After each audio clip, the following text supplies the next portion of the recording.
Welcome to the 55th session of this public debt chapter. And the topic of this session is burden of public debt with reference to the internal debt. And the objective is to make understand the burden of internal debt. At the end, the student will be able to understand what is the burden of the internal debt. Now we know that the meaning of a public debt, as we discussed in our earlier slides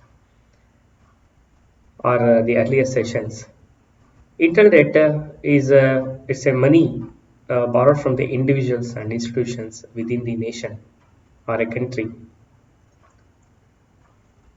ಅಂದ್ರೆ ದೇಶದ ಒಳಗಡೆ ಸಾರ್ವಜನಿಕರು ಮತ್ತೆ ಹಣಕಾಸು ಸಂಸ್ಥೆಗಳಿಂದ ಏನು ನಾವು ಸಾಲವನ್ನು ಪಡಿತೇವೆ ಅದನ್ನೇ ಇಂಟರ್ನಲ್ ಡೆಟ್ ಅಂತ ಹೇಳಿ ಕರೀತೇವೆ.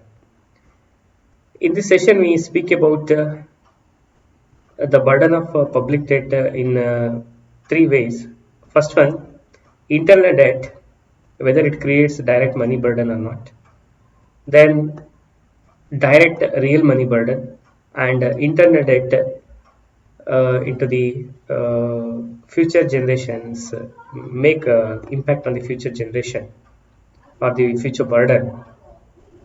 Now let's go by one. Let's speak about whether the internal debt as creates direct money burden or not.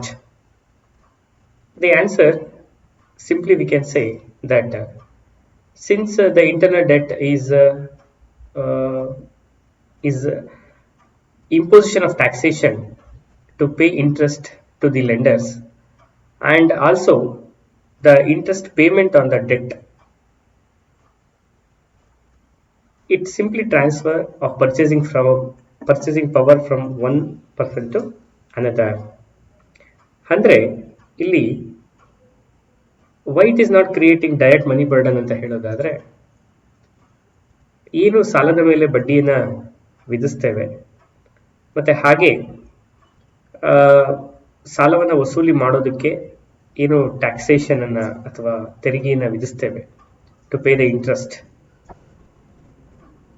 ಇದು ಒಂದು ರೀತಿ ಸಹಜವಾಗಿ ಅಥವಾ ಸರಳವಾಗಿ ಕೊಳ್ಳೋ ಶಕ್ತಿಯನ್ನು ವರ್ಗಾಯಿಸ್ತಕ್ಕಂಥದ್ದು. How it will happens, let's see. First we consider the repayment of the debt which raises from the taxation amount, which constitute just transfer of resource from one group of persons to the another. In another words, the transfer, it is like a transfer payment and do not affect the total resource of the community ಅಂತಕ್ಕಂಥದ್ದು. ಒಂದು ರೀತಿ ಇದು ವರ್ಗಾಯಿತ ಆದಾಯ ಆಗಿರುತ್ತೆ ಅಂತ ಹೇಳಿ. Truly speaking, government collects money through taxation imposed on the rich people who are also the buyers of the government bonds. So ಇಲ್ಲಿ ಎರಡು ಅಂಶಗಳನ್ನ ಗಮನಿಸಬೇಕು. ಆಂತರಿಕ ಸಾಲವನ್ನ ನಾವು ತೀರಿಸಬೇಕಾದ್ರೆ ಏನ್ ಮಾಡ್ತೇವೆ, ಹೆಚ್ಚೆಚ್ಚು ಟ್ಯಾಕ್ಸೇಷನ್ ರಿಚ್ ಪೀಪಲ್ ಮೇಲೆ ವಿಧಿಸ್ತೇವೆ. ಮತ್ತೆ ಹಾಗೆ ಆಂತರಿಕ ಸಾಲವನ್ನ ಮಾಡಬೇಕಾದ್ರೆ ಗವರ್ಮೆಂಟ್ ಸೆಕ್ಯೂರಿಟಿ ಬಾಂಡ್ಸ್ ಏನಿದೆ ಅದನ್ನ ರಿಚ್ ಪೀಪಲ್ಗೆ ಇಶ್ಯೂ ಮಾಡ್ತವೆ. So this is how there is no direct real money burden when the tax imposition as well as the purchase of the bond which by the same community or with the same person. Now we can say that money collected from internal source of borrowing is usually spent for various development activities. Such expenditure results in transfer of resource in the community, and as a result, the aggregate resource of the country increases.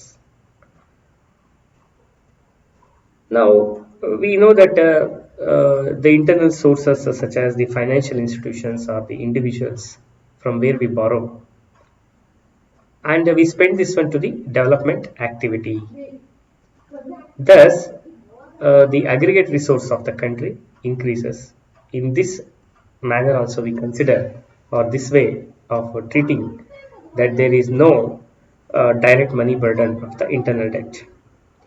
Now we move to the direct real burden, whether really the internal debt creates a direct real burden or not. And we justified there can be no direct real burden with the following explanations. When assume that taxpayers and the bondholders are the same persons, it may happen.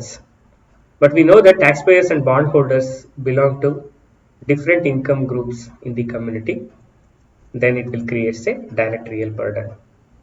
Thus, the rise of a taxation to pay interest on the debt, and the greater the debt, the greater the amount of taxation required to provide the interest on it ಅಂತಕ್ಕಂಥ ಅಂದರೆ ನಾವು ಎಷ್ಟು ದೊಡ್ಡ ಮಟ್ಟದಲ್ಲಿ ಸಾಲವನ್ನು ಮಾಡ್ತೇವೆ ಅಷ್ಟು ದೊಡ್ಡ ಮಟ್ಟದಲ್ಲಿ ಟ್ಯಾಕ್ಸೇಷನ್ನ ಕೂಡ ವಿಧಿಸಬೇಕಾಗತ್ತೆ ಆ ಸಾಲಕ್ಕೆ ಬಡ್ಡಿಯನ್ನು ಕಟ್ಟೋದಕ್ಕೆ ಅಂತಕ್ಕಂಥದ್ದು.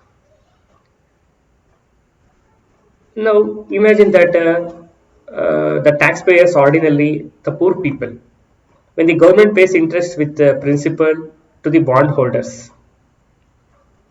Suppose ಇಲ್ಲಿ ಪೂರ್ ಪೀಪಲ್ ಟ್ಯಾಕ್ಸ್ ಪೇಯರ್ ಆಗಿದ್ದಾಗ say for example indirect taxation poor people ಮೇಲೆ ಕೂಡ ಅದು ಬೀಳುತ್ತೆ.